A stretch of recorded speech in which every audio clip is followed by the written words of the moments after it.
Muy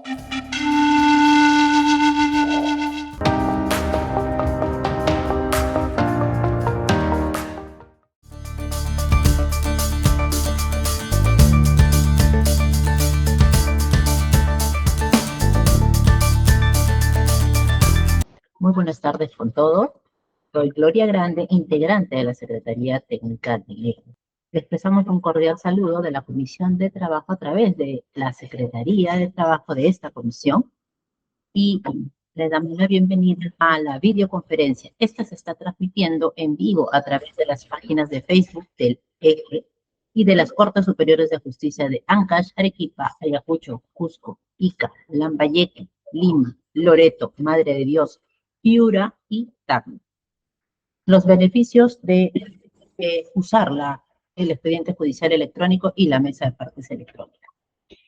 Esta herramienta es propiciada su implementación por la Comisión de Trabajo, que está presidida por la Jueza Suprema, Elvia Barrios Alvarado, y la Secretaría Técnica, su brazo derecho, está liderada por la doctora Edith Sicha Juárez.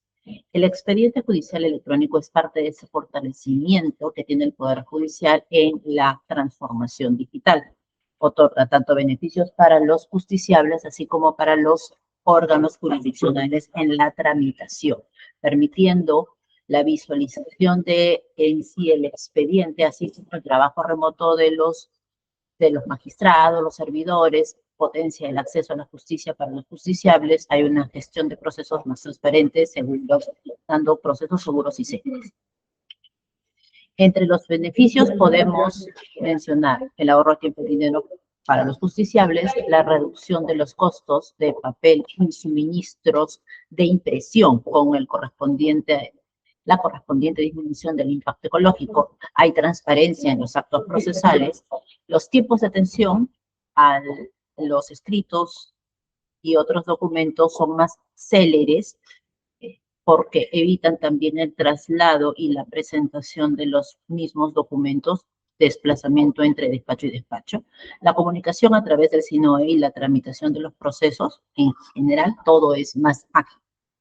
Permite un total acceso al expediente judicial electrónico con el uso del visor y el nuevo canal de atención web que es la mesa de partes electrónica.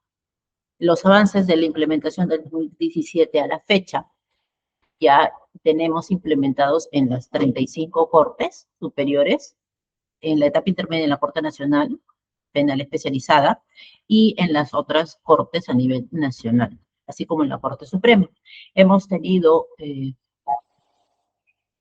ya a la fecha más de 2.400.000 expedientes electrónicos. Esto corresponde a que ha aumentado un 118% las casillas que se han generado para que los abogados y las partes puedan recibir sus notificaciones. Las notificaciones, obviamente, también han aumentado en más de 1000%. Y la reducción de la atención de los expedientes, tanto en la emisión de la primera instancia de la primera resolución, ha disminuido en 48%, en la segunda instancia en 42%, en la calificación, en la primera atención al expediente en un 51% y en los proveídos en general en 44%. Tenemos a la fecha más de 80.000 personas capacitadas y en ahorro en costo son 240 soles mensuales que en promedio las personas han ahorrado en el desplazamiento hacia las sedes, que corresponde a 21 horas que dedicaban al mes para hacer seguimiento a sus procesos. El avance del eje a nivel de familia civil, alimentos, violencia, tenencia laboral, la nueva ley procesal del trabajo y oralidad, estamos en las 34 cortes, 17 cortes con su especialidad comercial, 10 en lo que es el proceso contencioso administrativo, laboral y previsional, como PECAL, lo conocemos. 2 cortes en lo que es procesos de amparo, Arequipa y Cusco. Y en la Corte de Lima adicional tenemos temas de mercado tributario y aduanero. El procedimiento para la presentación de los documentos a través de la mesa de partes electrónica El justiciable, a través de la mesa de partes, presenta los documentos, que ahora le vamos a explicar, y esto se almacena en los servidores y viaja a través del Internet hacia la mesa de partes o los órganos jurisdiccionales directamente en el despacho judicial. El juez, el auxiliar jurisdiccional van a atender el documento presentado y automáticamente hay una expedición de una atención, una resolución que se comunica a través del SINOE y en la parte física a través del CERNOT. Y por otra parte, si necesitarían ir a la mesa de partes física, pues habría que acercarse al local del Poder Judicial. El documento pasaría por un proceso de digitalización y también una indexación para que recién ingrese al servidor del Poder Judicial.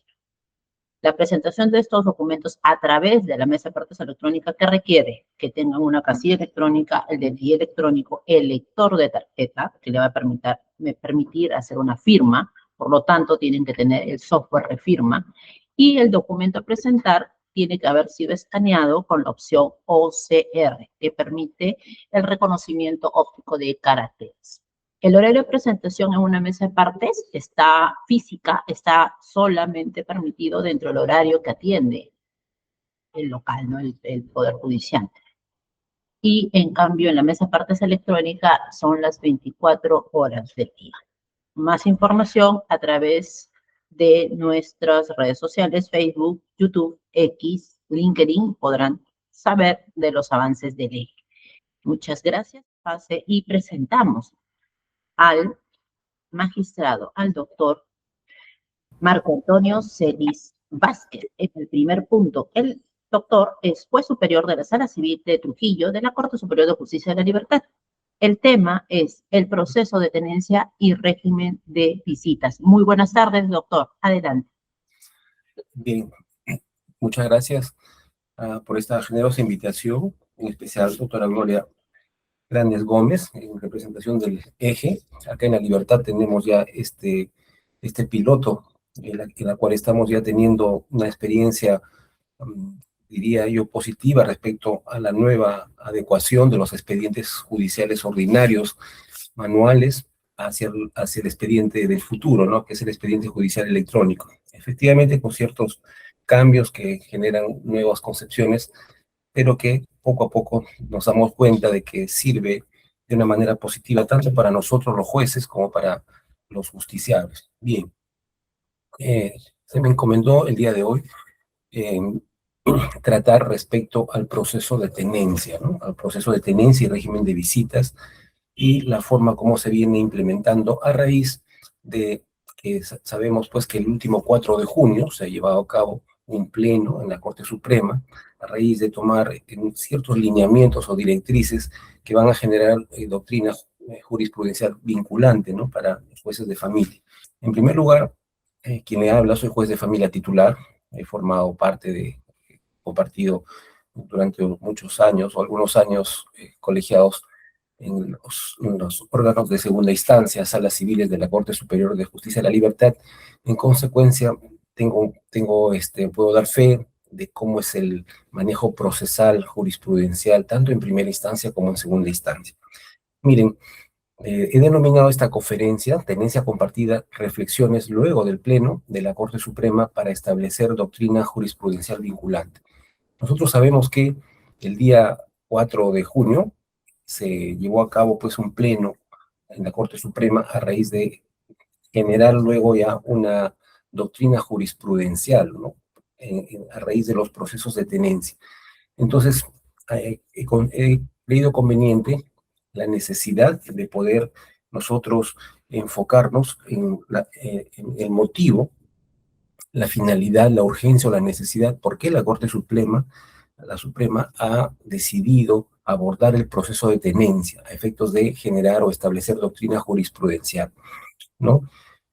En primer lugar, hay que advertir cuáles son la motivación de este pleno, ¿no? Y nos vamos a dar cuenta que el proceso de tenencia y el proceso de régimen de visita ha sido, es y será siempre un proceso judicial muy peculiar, un proceso judicial muy difícil, diría yo, no desde el punto de vista procesal, sino desde el punto de vista de la integridad de la decisión que debemos requerir los jueces, no solamente con una formación jurídica, sino necesitamos una integridad que abarque también una información profesional psicológica, una información profesional médica en algunos casos, una información profesional a veces psiquiátrica, ¿no? Entonces es un proceso, diría yo, complejo. Es un proceso complejo, lo llamaría el proceso de tenencia. Entonces, ¿por qué la Corte Suprema ha decidido realizar este pleno? Los mismos fundamentos de la Corte Suprema, no nos olvidemos que este 4 de junio se llevó a cabo en la ciudad de Lima, ¿no? Y dentro de los lineamientos o fundamentos para atender la necesidad de esta reunión es que la Corte Suprema ha advertido que los juzgados de familia a nivel nacional vienen expidiendo una serie de resoluciones bajo modalidades sumamente variadas, que a decir de muchos perjudican a los niños y adolescentes, ¿no? Se ha visto pues que se ha determinado régimen de visita o formas de tenencia compartida, ¿no? De una manera muy singular. Y justamente quienes hemos escuchado atentamente este pleno, hemos visto que en un juzgado, por ejemplo, de familia, que ha generado pues una decisión de sala y la consecuente decisión a resolverse en la Corte Suprema es que se dispuso una tenencia compartida de 7 días para la madre, 7 días para el padre. De otras cortes decían 3 días para la madre, 4 días para el padre, y viceversa, 4 días para la madre y el padre, así, ¿no? Régimen de tenencia compartida de 2 días cada uno. Entonces, hay una serie de lineamientos y de decisiones que han generado la necesidad y la urgencia de establecer ciertos lineamientos. También la Corte Suprema ha advertido esquemas temporales rígidos, tales como fijar 3 días de permanencia con el padre y 4 con la madre, ¿no? Generalmente, en algunos casos, el padre recogía a los niños el día viernes y retornaba el domingo, ¿no?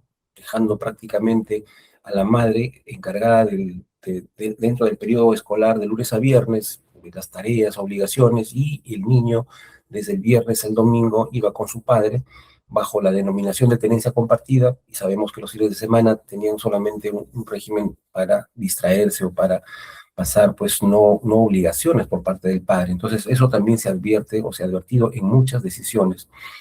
¿Qué nos dice la Corte Suprema también? Nos dice que estas mudanzas, entre comillas, constantes, ¿no? Provocan una severa inestabilidad emocional a los niños y niñas involucrados, ¿no? Existe la necesidad de determinar si los regímenes actuales benefician el desarrollo integral de los niños o adolescentes, ¿no? Y también nos dice que la Corte Suprema va a evaluar si es viable que ambos padres ejerzan sus derechos y deberes compartidos sin obligar al niño a cambiar de casa constantemente.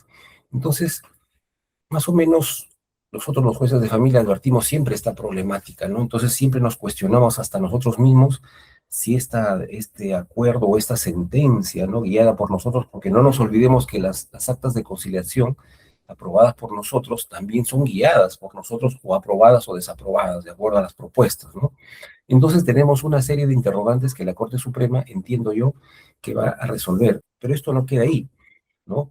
También ha sido muy valioso escuchar en este pleno a los amigos de la Corte, ¿no? Los amigos Curial, integrado que en este caso el doctor Benjamín Aguilar Llanos, el doctor Jorge Valencia Corominas.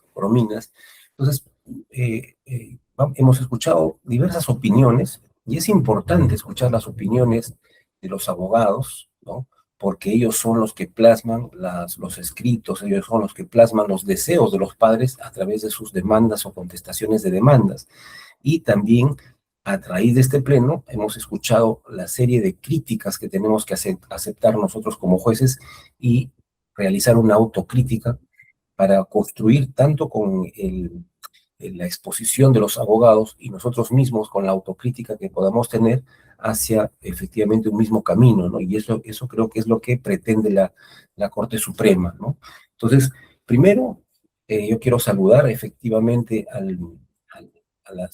los integrantes de este colegiado por esta decisión sumamente importante, creo que va a ser trascendente en el país, igual que hemos visto con diferentes plenos jurisprudenciales, pero sobre todo este. ¿Por qué? porque esta decisión tiene una injerencia directa en la familia, directa en la construcción de modelos de paz en cuanto a las relaciones familiares, ¿no? Y para eso voy a empezar a hablar más o menos cómo es la problemática familiar. Por el tema voy a tratar de ser un poco, voy a resumir, ¿no?, la preparación para centrarme en la parte final, a la jurisprudencia que debemos tener nosotros en cuenta, los jueces y creo que los abogados, a efectos de resolver adecuadamente. Digo resolver adecuadamente porque es un tema tan complejo que creo que cualquier decisión que emitamos nosotros los jueces no será perfecta. Siempre va a existir un cuestionamiento. Cuando existe una alta conflictividad entre las partes, la decisión que emite un juez generalmente siempre será objetada, inclusive por ambas partes. Entonces ahí tendremos que nosotros hilar fino para poder determinar cuáles son las falencias que tenemos los jueces, porque hay que hacer una introspección, hacer un reconocimiento respecto a cómo se está encaminando esta tenencia compartida conforme está previsto en nuestro Código de los Niños y Adolescentes. Bien, como ustedes ven, en la parte de la introducción hemos visto pues que la problemática familiar cada vez es distinta, muta. La problemática familiar, tanto en el Perú como en cualquier lugar del mundo, siempre será activa, ¿no? El mismo Tribunal Constitucional, cuando quiere definir lo que es la familia, siempre ha dicho o dice que es un instituto natural, pero que tiene una definición temporal. Es decir, el concepto familiar en este momento, 2026, tiene ciertas connotaciones políticas, sociales, económicas, delictivas. No puedes, la definición de familia en el año 2026 no puede ser la misma que hemos tenido hace 10 o 15 años. Estamos ahora atravesando un país, efectivamente, con muchísimos cuestionamientos de índole político, de índole social. Estamos a puertas de una elección o de definir una elección en la cual vamos a advertir una polarización en la población a nivel nacional. Vemos una polarización tan grande, ¿no?, a raíz de los resultados que están ya por darse, pero con las encuestas podemos advertir que hay dos Perús, ¿no? Hay dos conjuntos de peruanos, pero con ideas contrapuestas. Y eso parece mentira, tiene una relación directa con los modelos familiares. Esa situación de conflicto político y social va a generar una transformación en el modelo familiar, porque no nos olvidemos que toda esa connotación o conglomerado político, ¿no?, va a tener una incidencia siempre económica, ¿no? Siempre una situación social o de convulsión social o política va a generar siempre o tener una relación económica. Bien, en ese sentido, vemos pues que, no me voy a demorar en ello, nuestra sociedad, ¿no?, como cualquier país latinoamericano, tenemos formas familiares homogéneas a nivel de todos los países, pero también con ciertas particularidades, ¿no? Entonces, el Perú, igual que cualquier modelo latinoamericano o de todo el mundo, hemos visto que ya no podemos hablar solamente de un modelo familiar, ¿no? Un modelo familiar matrimonial, que eso ya sabemos que hace muchísimas décadas incluso ha sido dejado atrás por otro tipo de modelos familiares, ¿no? Los modelos familiares monoparentales, los homoafectivos, pluriparentales, inclusive los multiespecies, ¿no? Los multiespecies en aquellos en los cuales están comprendidos incluso las mascotas, en los cuales hemos visto que hay decisiones de la Corte Suprema, tanto del Perú, en este caso de Colombia, de México, en las cuales dan un sitio distinto, ubican un sitio distinto a los animales domésticos, en los cuales con las personas se genera pues un lazo de afectividad tan grande, ¿no? Tan grande o casi tan grande como sucede entre las mismas personas. Entonces, estos tipos familiares son los que tienen que ser entendidos por nosotros los jueces para poder resolver, ¿no? Solamente voy a enumerar algunas decisiones respecto de los casos de familia, ¿no?, para hablar de del concepto familiar. Así pues, quiero empezar como punto de partida, definir el concepto familiar, ¿no?, de acuerdo al Tribunal Constitucional, de acuerdo a lo que nos dice el Tribunal Constitucional. Para ello, sabemos pues que la jurisprudencia constitucional en nuestro país ha desarrollado el concepto de familia, en primer lugar, reconociendo la pluralidad de estructuras familiares. Y para ello, ha terminado o culmina siempre indicando que la familia no es otra cosa que una entidad ético-social que responde a fenómenos sociales, culturales, reconfigurando con ello su estructura, ¿no? Lo que está sucediendo en el país efectivamente va a reconfigurar completamente un nuevo concepto familiar. Pero dentro de este concepto familiar sabemos pues que las dificultades que atraviesa una familia, ¿no? La primera dificultad que atraviesa una familia recién formada o medianamente formada o con muchos años es el rompimiento generalmente de la relación entre los padres, sean casados o convivientes o que tengan solo una unión. Entonces, ese rompimiento, ¿no? Esa disolución de esta relación entre el padre y la madre genera evidentemente desde por de sí un conflicto familiar cuyo principal afectado o cuyos principales afectados siempre serán los niños, ¿no? Y el primer punto que va a generar un alto conflicto que tiene repercusiones psicológicas, repercusiones educativas en los niños, repercusiones de todo índole, es la separación. En consecuencia, cuando no llegamos a un acuerdo, pues tendremos que recurrir al proceso de tenencia, ¿no? Y por eso que les decía, el proceso de tenencia es un proceso sumamente complejo. No diría un proceso difícil, sino complejo. Cuando hablamos de complejidad es porque ingresan a tallar ciertos factores que no solamente el juez con sus conocimientos, con la doctrina, la jurisprudencia o por más capacitación jurídica tenga, va a poder resolver por sí solo. Necesita el proceso de tenencia un conocimiento altamente especializado. Y eso es lo que he visto al menos en las participaciones de este pleno, sobre tenencia, ¿no? En las intervenciones de los amigos de la Corte, la exigencia que le hacen al juez, o sea, nosotros, a efectos de que nosotros demostremos ser profesionales al resolver un proceso de tenencia.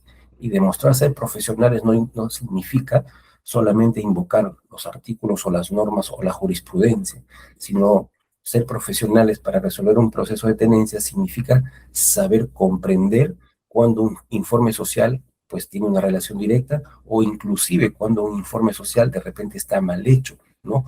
De repente un informe social, cuando en muchos casos advertimos que este ha sido realizado únicamente de manera virtual, recibiendo la información que nos brinda el padre o la madre, pero por el teléfono o virtualmente, creo que no es un informe que aporte de gran trascendencia para resolver. Entonces, con todo ello, ¿qué advertimos? ¿Qué se resuelve en el proceso de tenencia? ¿Qué es lo que contiene en sí el proceso de tenencia? No es la disputa entre comillas entre los padres sobre el niño, sino cuando existe un alto grado de conflictividad de un proceso de tenencia, detrás de este proceso lo que existe son situaciones de violencia familiar, situaciones personales sobre celos, infidelidad, machismo, problemas económicos, problemas psicológicos, problemas religiosos, sexuales, influencia familiar negativa, cuando un padre indispone al niño sobre la madre o viceversa, la madre sobre el padre, acciones sobreprotectoras de un padre hacia los hijos, acciones sobreprotectoras que hablan el padre o la madre que tiene mayor capacidad adquisitiva, sobreprotege o malcría, entre comillas, a los hijos en perjuicio del otro padre.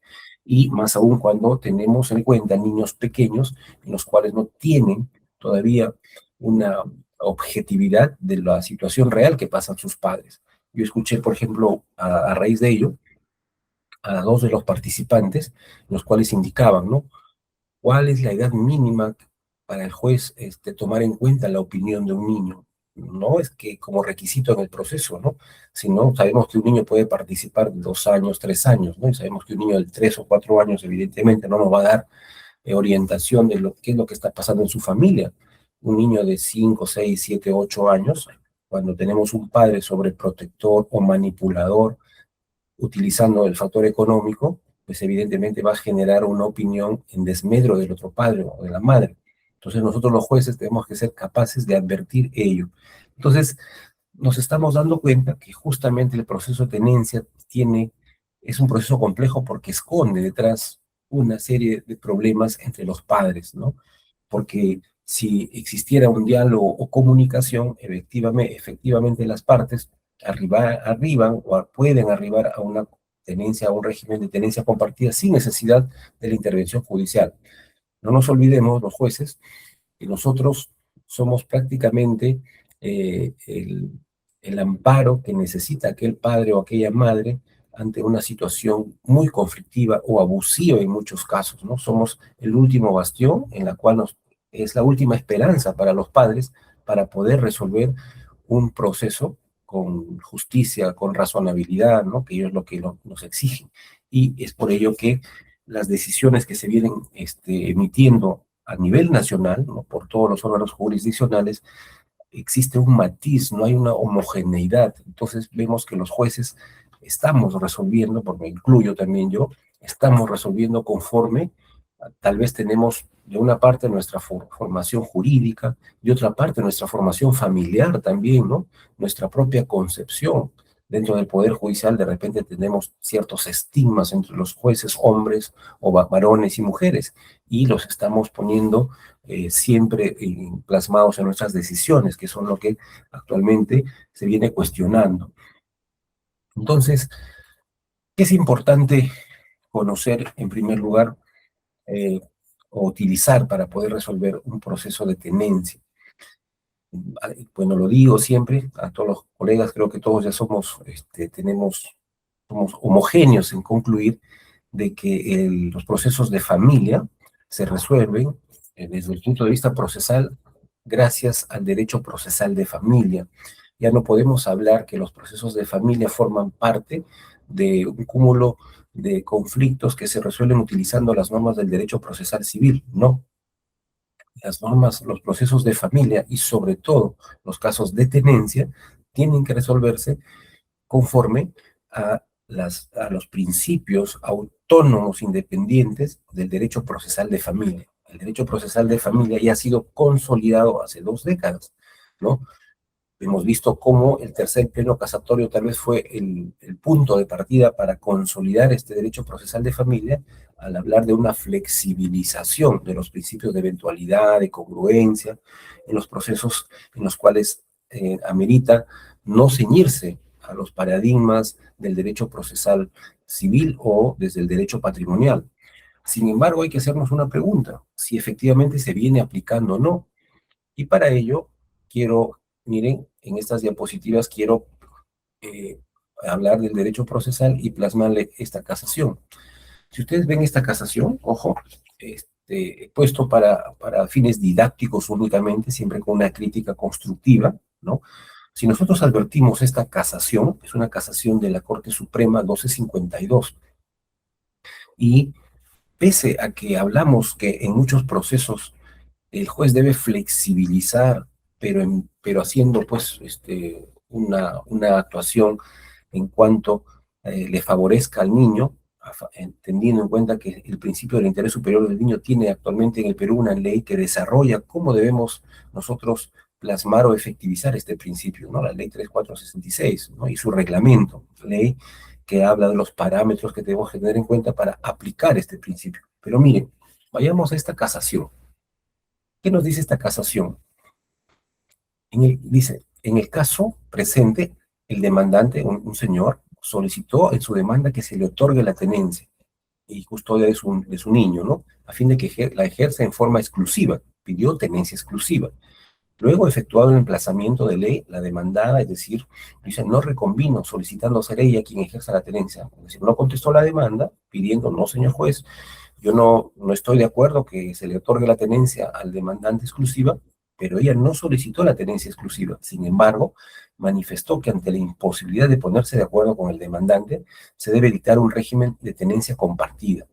Por consiguiente, se aprecia que efectivamente la sala, en este caso, al haber confirmado la primera instancia, dice, ha emitido un fallo extra petita al otorgar a la demandada la tenencia exclusiva de su menor hijo, del menor hijo de ambos, es decir, se ha pronunciado en forma distinta a lo que había solicitado al absolver la demanda, tenencia compartida, implicando con ello una infracción al debido proceso. Entonces, miren, solamente para reflexión. Entonces, en esta decisión, de la Sala Civil, ¿qué advertimos? Que, de la Sala Suprema, perdón, ¿no? Advertimos que ante un proceso de tenencia exclusiva de un padre, la madre contesta la demanda y se opone, ¿no? Se opone a esta tenencia exclusiva y ella indica que no se ponen de acuerdo, pero el, contradictoriamente el juez resuelve por una tenencia compartida, ya que la madre, efectivamente, cuando contesta la demanda dice, bueno, si no nos ponemos de acuerdo, solicito que no le den la tenencia exclusiva, pero que sí le den la tenencia compartida. Ella está de acuerdo con una tenencia compartida. A, a la sala y la sala resuelve con una tenencia exclusiva. Entonces, esta decisión es muy cuestionada. Si ustedes la buscan en el Internet, tiene objeciones y tiene opiniones a favor y en contra. Sin embargo, nosotros como jueces debemos cuestionar desde un punto de vista positivo. Nosotros hemos visto, y quienes conocemos ya los 11 plenos casatorios, hemos visto que efectivamente se tiene que partir de un proceso debido, en el cual se garantice el derecho de defensa y el derecho de contradicción por parte de quien ha sido emplazado. Sin embargo, en materia familiar, nosotros los jueces debemos tener en cuenta un punto central que a veces creo que se obvió en este proceso. El corazón de todo proceso judicial a efectos de que a raíz o alrededor se generen la valoración de los medios probatorios radica en la fijación de los puntos controvertidos, ¿no? No nos olvidemos que la flexibilización se ha dictaminado a raíz del tercer pleno casatorio, pues nos habla que esta flexibilización tiene que ser atribuida por el juez o tiene que ser impuesta por el juez en todo el proceso en la medida que no sustituye a las partes en cuanto a la admisión de medios probatorios, pero sí debe ser determinado en la fijación de los puntos controvertidos. Entonces, si tenemos que en un proceso el demandante o la demandante solicita tenencia exclusiva, el demandado solicita la tenencia únicamente compartida, para mi parecer, se dan dos situaciones para poder resolver sin que amerite la nulidad de un proceso. ¿Y por qué siempre tratar de que un proceso de tenencia, salvo excepcionalmente, ¿no? Cuando existan medios probatorios no valorados adecuadamente, se debe generar la nulidad, por lo que implica el transcurso del tiempo desde que el superior declara la nulidad hasta que se actúen de repente ciertas pruebas que puede advertir el juez de primera instancia o reencamine el proceso conforme a los lineamientos? Ese proceso, ese periodo de tiempo genera pues una afectación a los niños o niñas involucrados. Yo creo que la sala superior tiene la facultad de, en segunda instancia, de que alguna omisión que haya generado el juez, siempre y cuando no vulnere el derecho de defensa de las partes, sí puede o integrar alguna decisión o puede, al momento de resolver, indicar que son los fundamentos de la sala los que priman respecto de todo lo que ha sucedido de repente en primera instancia, ¿no? Pero eso es cuando ya se ha resuelto, de repente sin tener en cuenta lo que indica en este caso la Corte Suprema. ¿Qué es lo que qué es lo que yo recomendaría? Lo que yo recomendaría es que el juez, cuando tenga estas situaciones de petitorios, ¿no? Tenencia exclusiva, tenencia compartida, pero el juez no advierte que puede haber la posibilidad de que a la madre se le dé la tenencia también exclusiva, el juez debe plasmar estos supuestos en sus puntos controvertidos, ¿no? En los puntos controvertidos, determinar si corresponde declarar la tenencia exclusiva a favor del padre o en su defecto a favor de la madre. Y como la madre pidió tenencia compartida, determinar si corresponde acceder a un régimen de tenencia compartida o teniendo en cuenta la problemática, algo genérico, ¿no?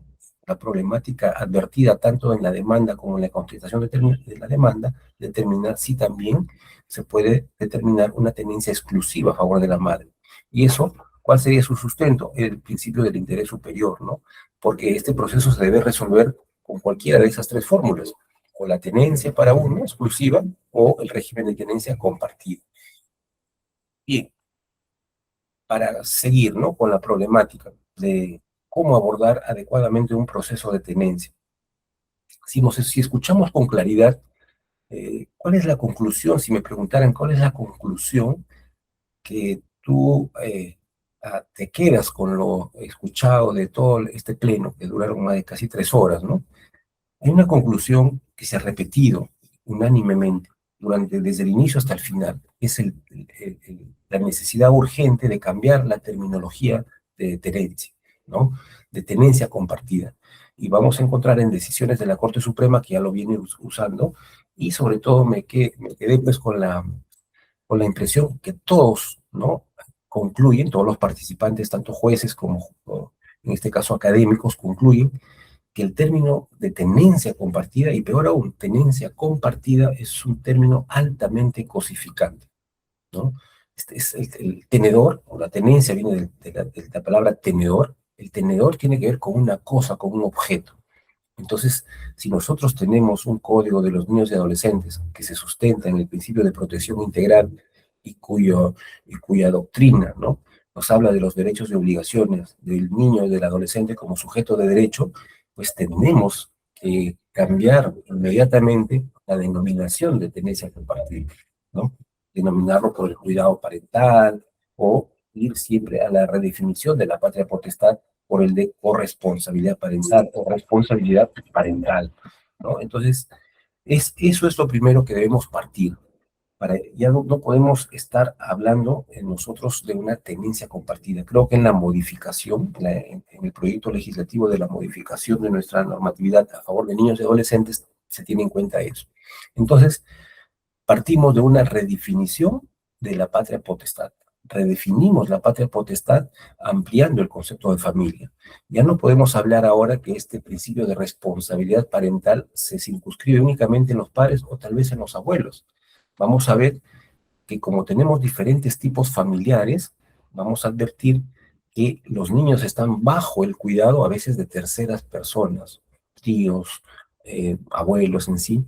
Y si vemos en procesos familiares, por ejemplo, en la alta población migrante venezolana, vemos que niños o adolescentes están bajo el cuidado de terceras personas que son vecinos, ¿no? de sus familiares que se han quedado en Venezuela, y estos niños están por un tiempo, por un momento, por una temporada hasta que vengan los familiares, bajo el cuidado y responsabilidad de terceras personas.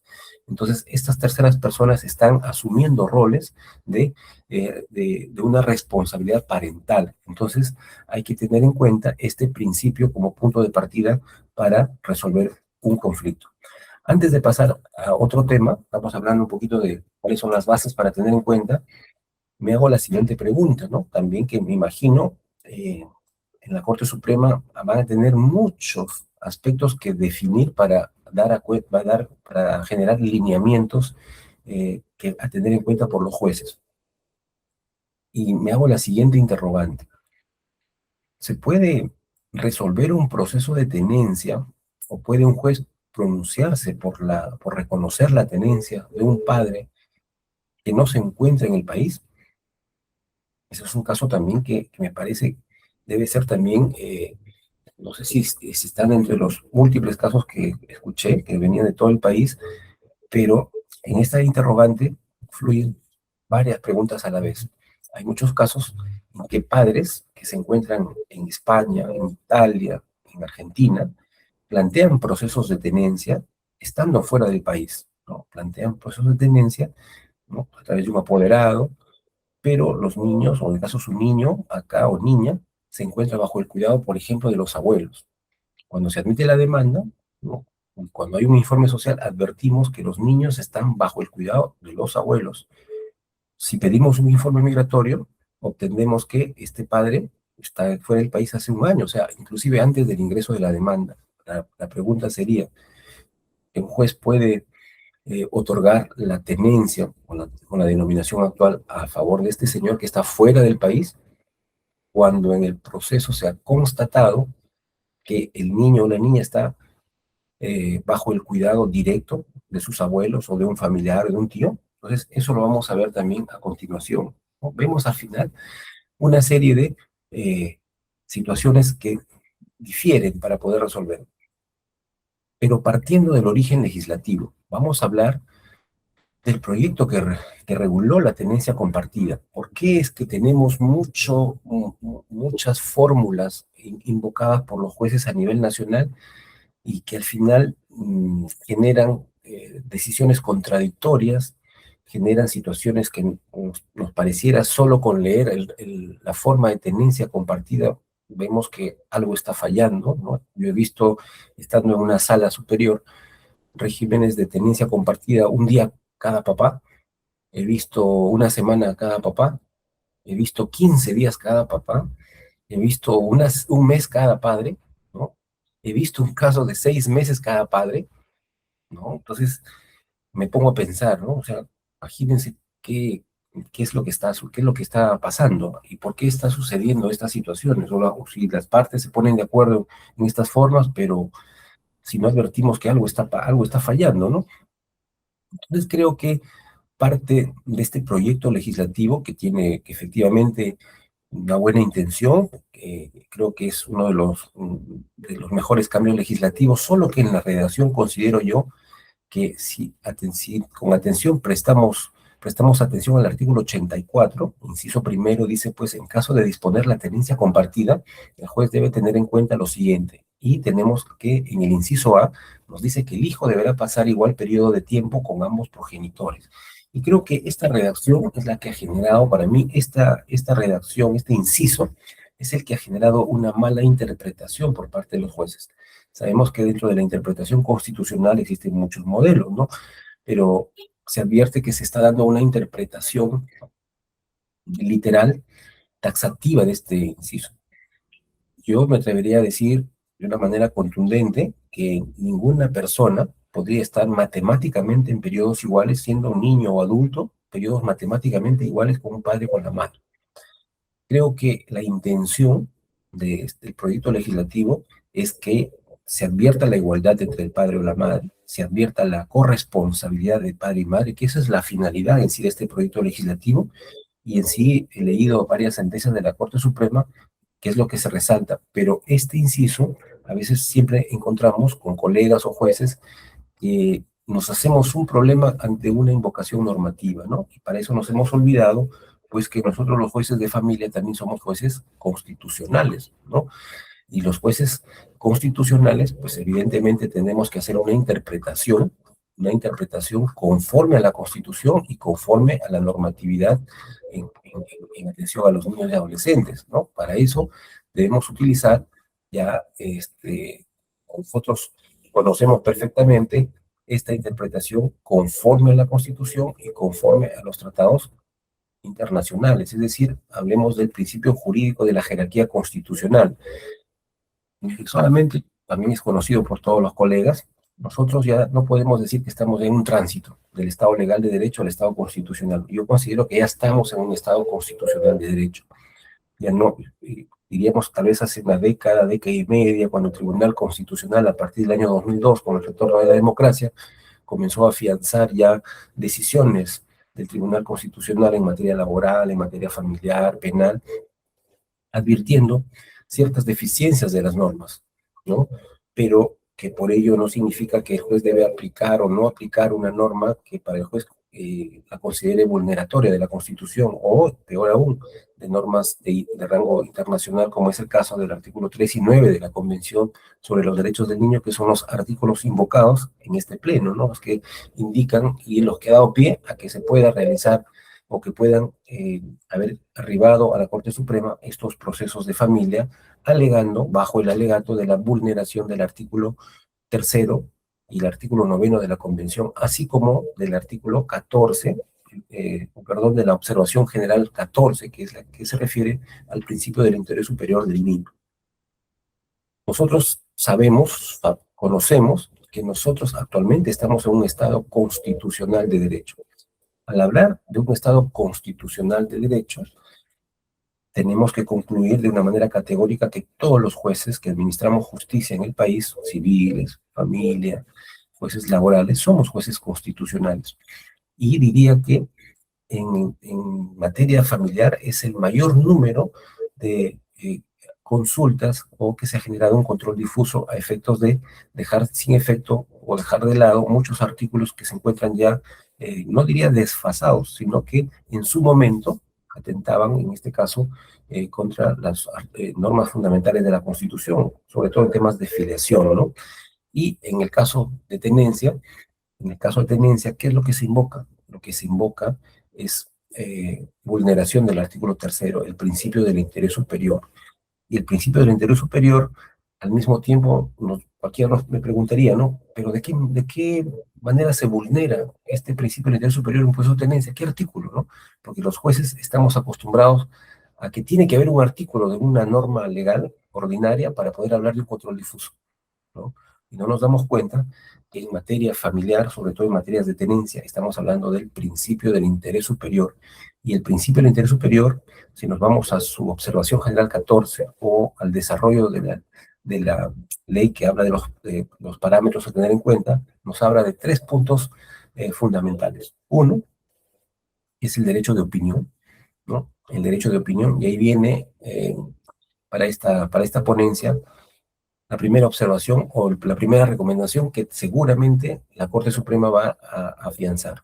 Número uno, vamos a desarrollar o voy a desarrollar qué es lo que debemos tener en cuenta para resolver un proceso de tendencia y que eso ha generado todas las objeciones para arribar a este pleno. Número uno, en el Perú existe aún mucha problemática, mucha forma incorrecta de recibir la opinión, ¿no? Los jueces de familia no sabemos recibir la opinión de un niño o niña. No lo digo yo, en primer lugar sabemos que existía un protocolo de atención judicial del niño y del adolescente, protocolo aprobado por una resolución administrativa 228, ¿no? Del Consejo Ejecutivo, en la cual por primera vez en el año 2016 el Poder Judicial reconoce públicamente a través de esta resolución del Consejo Ejecutivo que los jueces no sabemos recibir la opinión y que al no recibir la opinión estamos vulnerando el principio del interés superior del niño. Esta resolución administrativa ha sido actualizada este año. Está en las diapositivas también. Tenemos un nuevo protocolo de atención de niños y adolescentes, año 2016, es del mes de abril. Este protocolo es sumamente importante conocerlo. ¿Por qué? Porque nos indica ahí, por ejemplo, cómo debe ser la atención o cómo debe ser la recepción de la opinión de un niño testigo, de un niño víctima, de un niño que comete una infracción, en donde, por ejemplo, nos indican en qué norma está en que un juez debe tomar a puerta cerrada la declaración de un adolescente infractor. Está en ese protocolo, ¿no? Entonces, yendo a este pleno, salta la siguiente pregunta.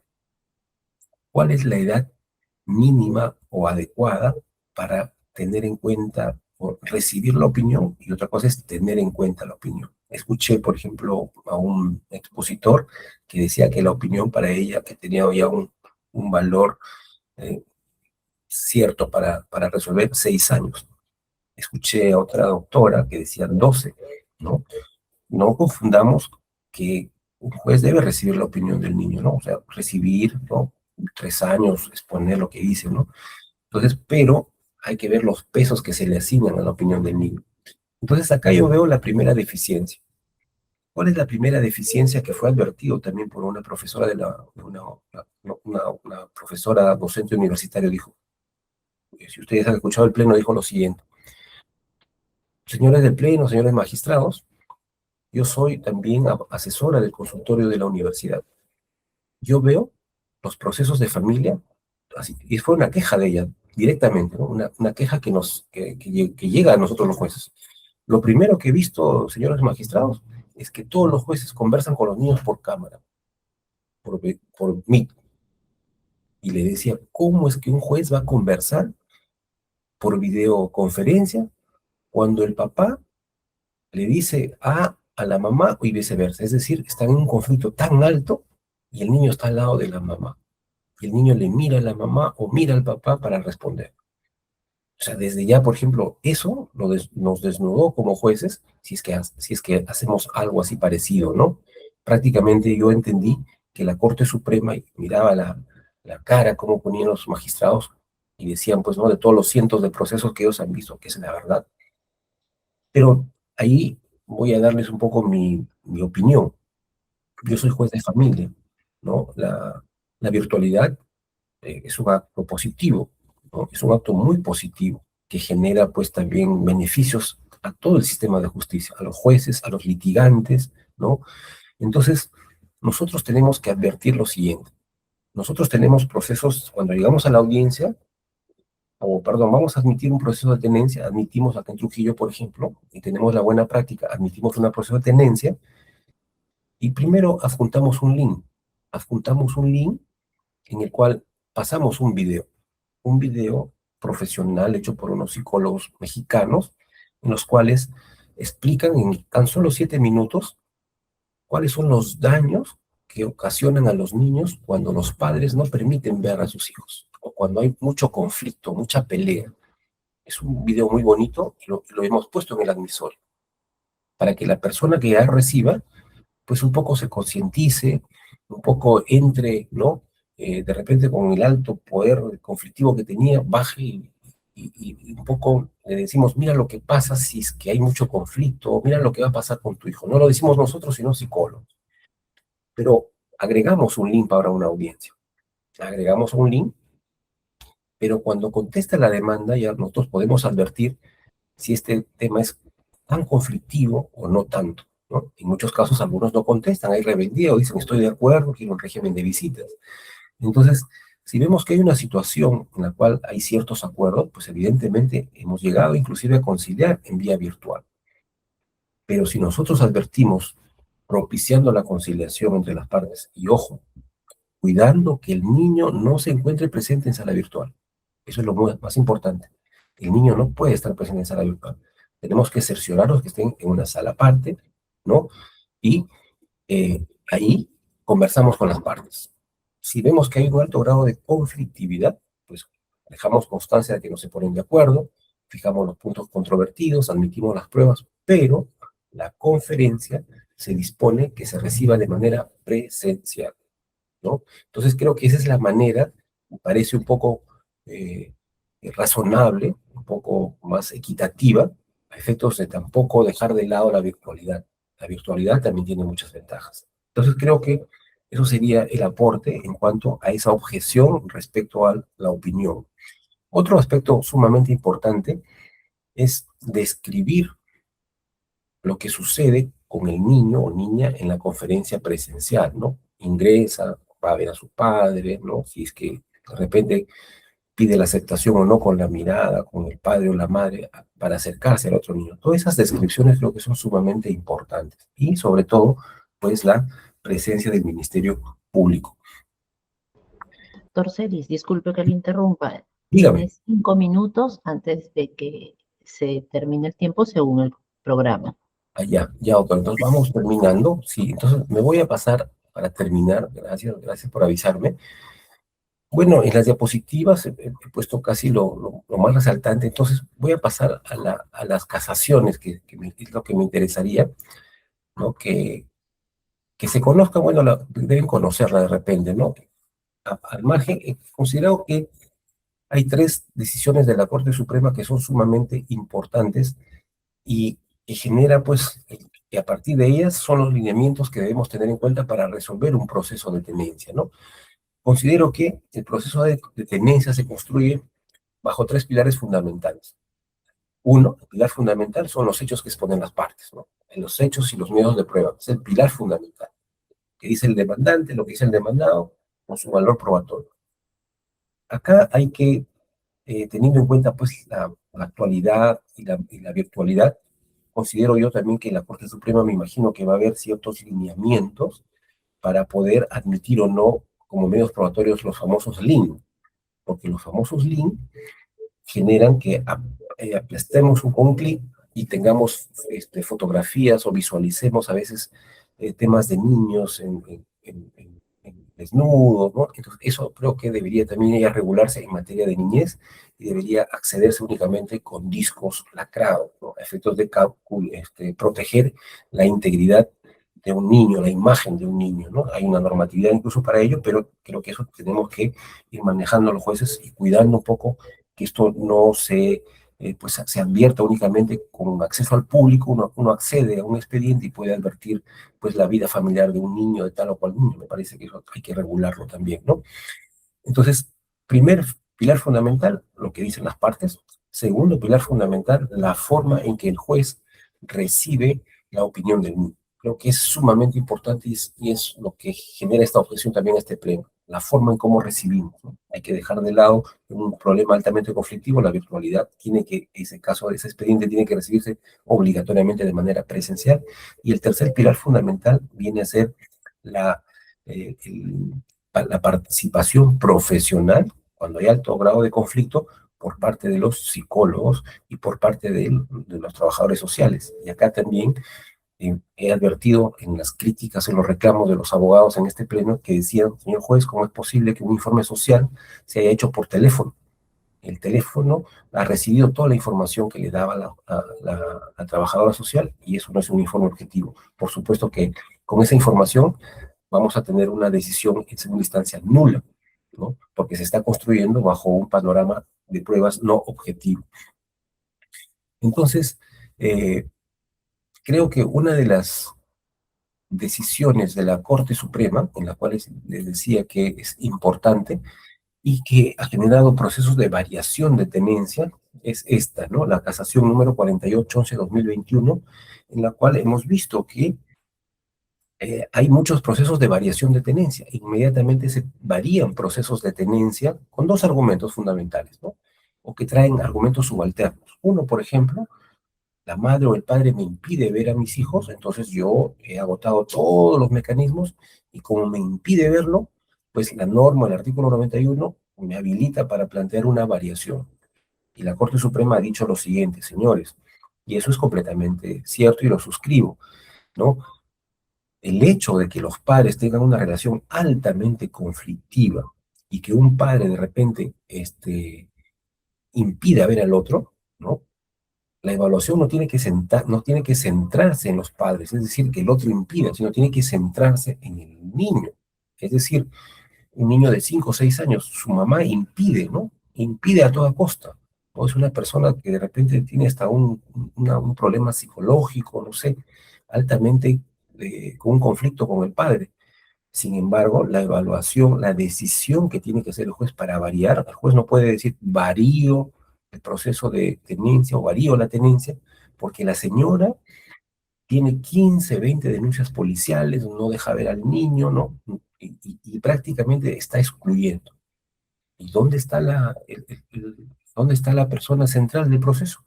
Donde se evalúa al niño, en la cual queremos escuchar cuál es el parecer del niño, cuál es su situación educativa, cuáles son sus notas, cuáles son su situación de salud. Entonces no podemos eh, sancionar a un niño, ¿no?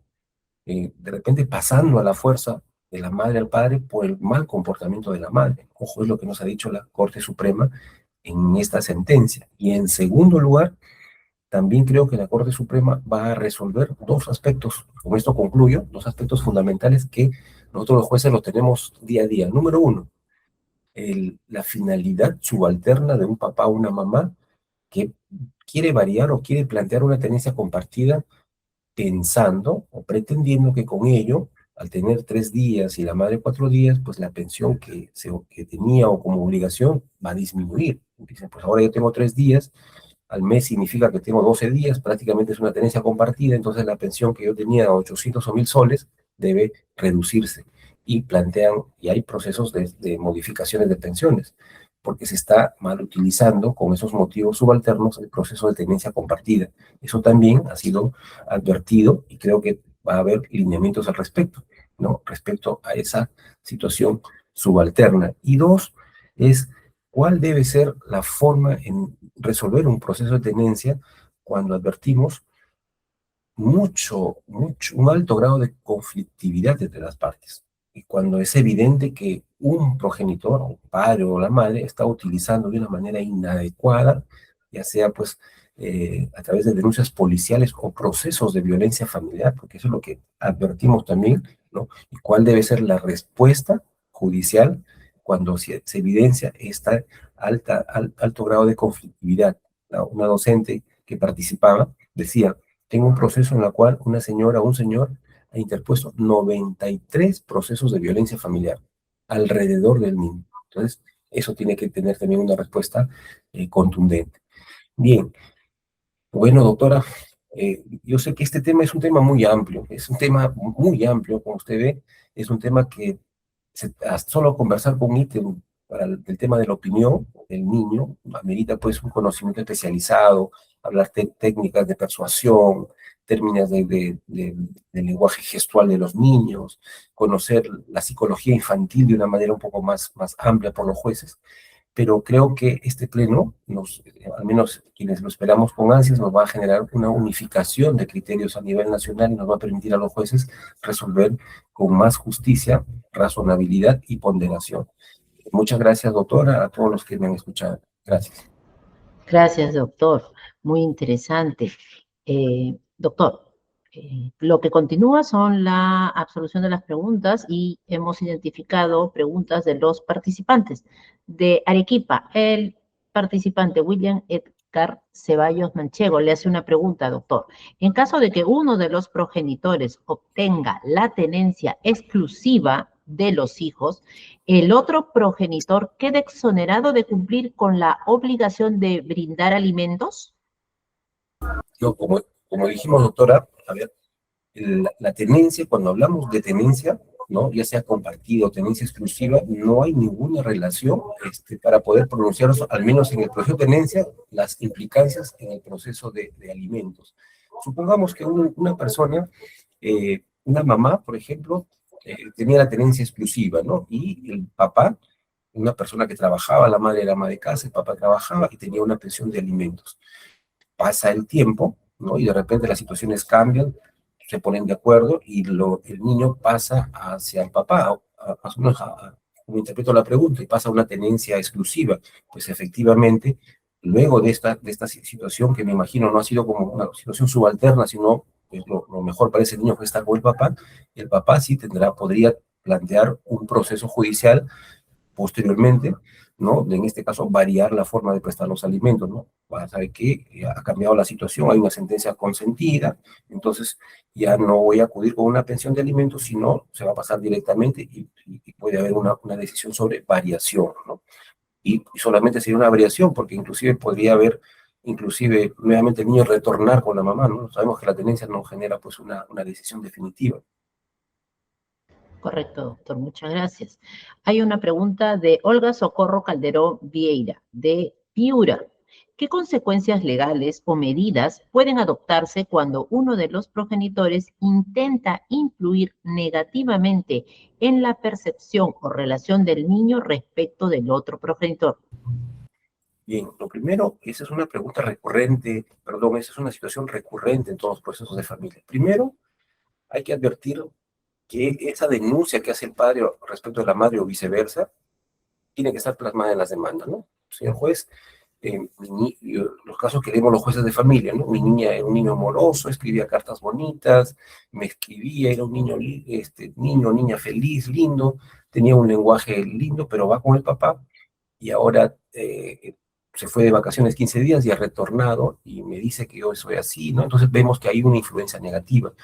Puede suceder, primero tiene que haber una exposición a través de la demanda o los escritos, pero si tenemos esa información, el juez tiene que ser sumamente cauto y estar atento en la audiencia durante la conferencia, porque el juez, si bien es cierto, no somos psicólogos de profesión, no tenemos esa profesión, sin embargo podemos advertir, ¿no? En una adecuada conferencia con un niño si hay esta situación, para que con ello, después de la conferencia, el juez disponga que se evalúe psicológicamente al niño, pero dándole indicaciones que el profesional, o sea, el psicólogo, debe determinar si este niño tiene o no. Sabemos que no se considera pues la alienación como un síndrome, dicen, ya no es un síndrome de alienación parental, sino que le llamamos de una inadecuación respecto de un progenitor con el otro. Pero yo considero que eso debe partir de un debido recojo de la opinión. Por ejemplo, una niña de 7, 8 años, si el juez sabe, si el juez, después tenemos que adecuarnos nuestra conferencia, recuerda las capacitaciones psicológicas que hemos tenido nosotros, muchos profesionales nos dicen, por ejemplo, ¿no? Un niño, no es lo mismo conferenciar con un niño de entre 4 a 6, y hay que programarnos de 7 a 9 y de 9 a 12, ¿no? Su esquema cerebral es muy distinto. Por ejemplo, si viene un niño de 6, 7 años, y este niño está alienado por un padre, este niño aún no entiende esa figura de la alienación. Entonces, el juez este niño viene con la memoria llena respecto de hablar negativamente del papá o de la mamá. Entonces viene con esa idea. Pero el juez le pregunta, ¿cuál es tu nombre? ¿No? De una manera amigable, nunca el juez sentado en un escritorio. No podríamos hablar de una conferencia adecuada en un escritorio. El juez tiene que bajar a una banca, a una silla con él, con la fiscal o el fiscal, los tres, ¿no? Sin una medalla, de una manera sencilla. No podemos estar con medalla o entrevistando o con mi saco de repente. Yo me saco, me quito el saco, me doy en camisa, me siento ¿no? al lado del niño o de la niña. Si es una niña, ella siempre tiene más confianza con la fiscal, ¿no? Entonces digo, la doctora es fulana de tal, ella es fiscal, ella es abogada, y empezamos, ¿cuál es tu nombre? ¿Dónde vives? Entonces la niña nos va respondiendo. Y cuando empezamos a hablar algo de los problemas, comienza a decirnos, ¿no? Mi mamá hizo eso, mi papá le pegó a mi mamá, mi papá le dijo esto. Entonces, pero vemos que repite o memoriza la niña. Entonces el niño cuando memoriza mira hacia arriba, el niño cuando miente se coge las manos, se coge los dedos. El niño no puede mentir. El niño no sabe mentir, perdón. No sabe mentir un niño. Entonces, cuando empieza a decirnos eso, los jueces lo que debemos hacer es cambiarle nuevamente el tema. Y dime, ¿tienes mascota? ¿Cómo se llama tu mascota? Y el niño va a decir, se acuerda, entonces se alegra. ¿Y cómo se llaman tus amigas? El niño comienza a acordarse. Entonces, comenzamos otra vez a conversar el tema porque no es un interrogatorio, es conversar. Está prohibido que el juez, he visto actas que le ponen juez, o sea, como si fuera un proceso penal, ¿no? Es una conferencia. Entonces, los jueces tenemos que ir conferenciando, pero lo que nos falta a nosotros, yo diría siempre, todo lo que yo explico, nos falta a los jueces y al personal capacitación de materia psicológica. Creo que en capacitación jurídica tenemos por doquier. Nos falta que nos capaciten a los jueces desde el punto de vista de sí la psicología y de la psiquiatría. Bien, eso sería mi respuesta para no ahondar. Muchas gracias, doctor. Una última pregunta. De Madre de Dios, Magali Chipana Valdivia le hace la siguiente pregunta. ¿En qué circunstancias la autoridad judicial puede disponer la suspensión temporal del régimen de visitas?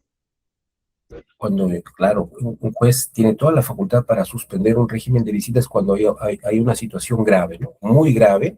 Tiene que ser muy grave para poder hablar de una suspensión del régimen de visitas una, y no necesariamente el juez de familia que ve una tenencia, ¿no? Sabemos que esto lo puede hacer inclusive un juez de violencia familiar, cuando advertimos una agresión física sumamente grave, o cuando advertimos una vulneración evidente a su integridad, a su identidad sexual, de repente es un niño donde hay un evidente consumo de drogas, a una situación demasiado grave, pues evidentemente el juez tiene que resolver de oficio, inclusive, ante una evidencia, pero sumamente grave, ¿no? Y eso sí pasa frecuentemente también. Muchas gracias por atender las preguntas.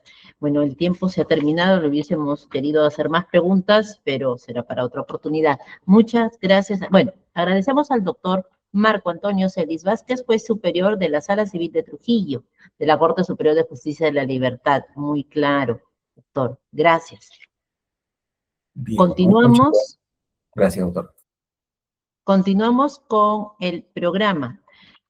A continuación, el ingeniero Francisco Javier More Pacherres, analista de implantación de la Gerencia de Tecnologías de Información del Poder Judicial, va a exponer el tema, el uso de la mesa de partes electrónica, presentación de demandas y escritos para la especialidad y subespecialidad familia civil, proceso único de tenencia, variación de tenencia, régimen de visitas, variación del régimen de visitas, así como el visor del eje, para que tengan acceso al expediente íntegro. ¿Qué tal? ¿Cómo está? Muy buenas tardes. Sí, a continuación vamos a dar inicio a la parte práctica de cómo ustedes van a poder presentar una demanda o un escrito a través de la mesa de partes electrónica.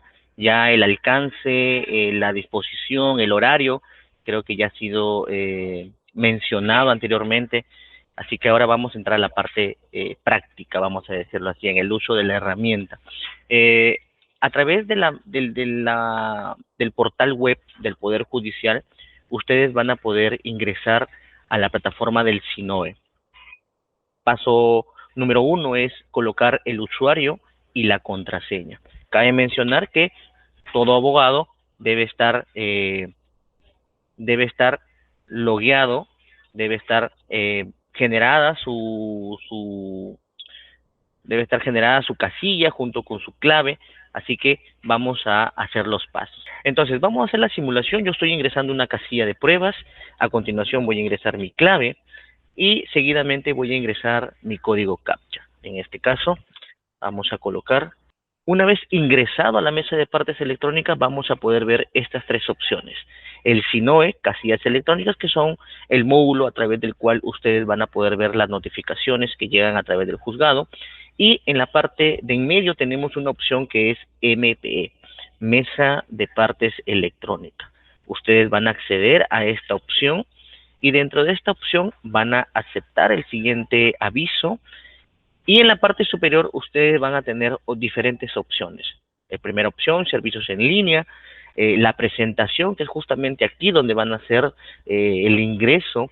Seguidamente tenemos favoritos, el historial, para que ustedes puedan ver todo el recorrido que han ingresado.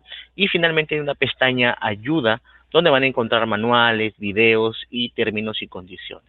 Bien, para hacer esta demostración del ingreso de una demanda, vamos a situarnos en la opción presentación. Dentro de la opción presentación, vamos a darle clic en la opción demanda y otros. Al seleccionar esta opción, lo primero que me dice esta interfaz es, voy a seleccionar el distrito judicial, la Corte Superior. Aquí vamos a coger como ejemplo a tomar la Corte de Puente Piedra Ventanilla. Seguidamente, ustedes deberán ingresar la instancia. Recordar que con respecto al expediente electrónico, el alcance actualmente es para los juzgados especializados como primera instancia y también las salas superiores. En este caso voy a colocar juzgado especializado y la especialidad familia civil. A continuación, el sistema me va a mostrar las sedes donde yo voy a poder presentar mi demanda y en este caso voy a seleccionar la sede de Ventanilla y Mi Perú. Finalmente vamos a seleccionar, o por defecto el sistema ya tiene seleccionada la subespecialidad, familia civil. Entonces, esta es la primera parte. Ustedes van a ingresar todos los datos correspondientes a la Corte Superior, la instancia, la especialidad, la sede y finalmente la subespecialidad. En la parte inferior ustedes van a encontrar una opción que es siguiente y al darle clic, la mesa de partes electrónicas nos va a mostrar la siguiente interfaz. El motivo de ingreso, vamos a colocar o dejarlo seleccionado lo que es demanda, ya que estamos haciendo la presentación de una demanda. Vamos a ingresar el proceso, en este caso único, y la materia vamos a seleccionar tenencia.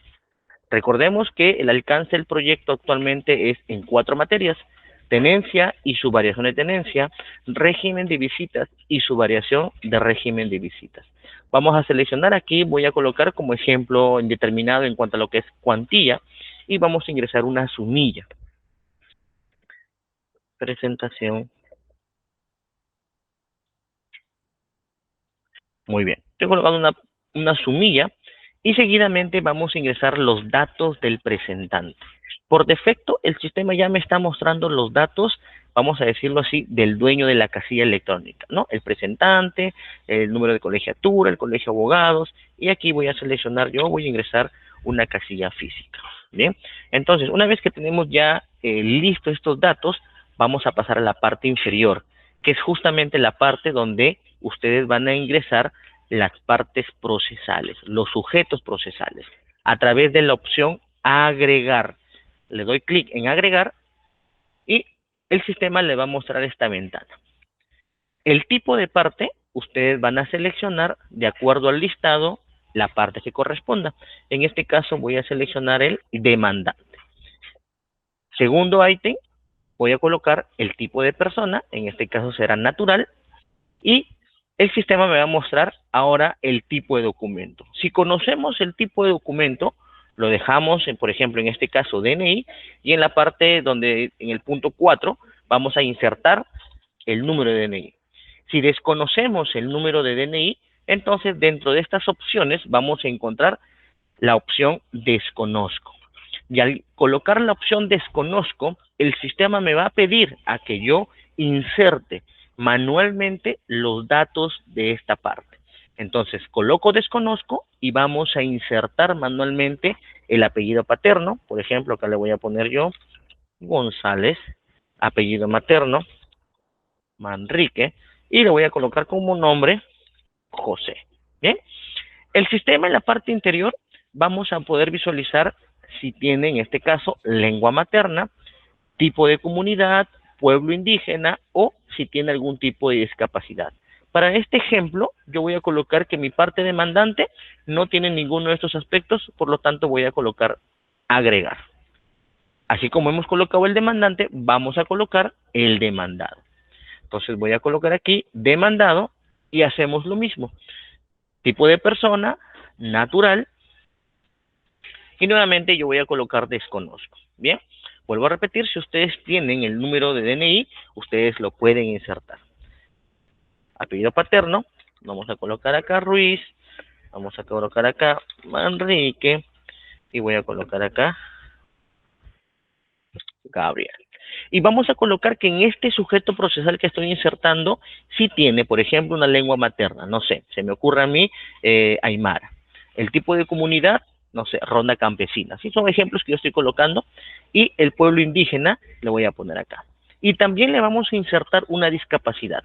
Ellos tienen carnet de CONADIS y le voy a colocar acá que tiene una física y, no sé, habla, ¿correcto? Una vez que inserto estos datos, le doy clic en agregar.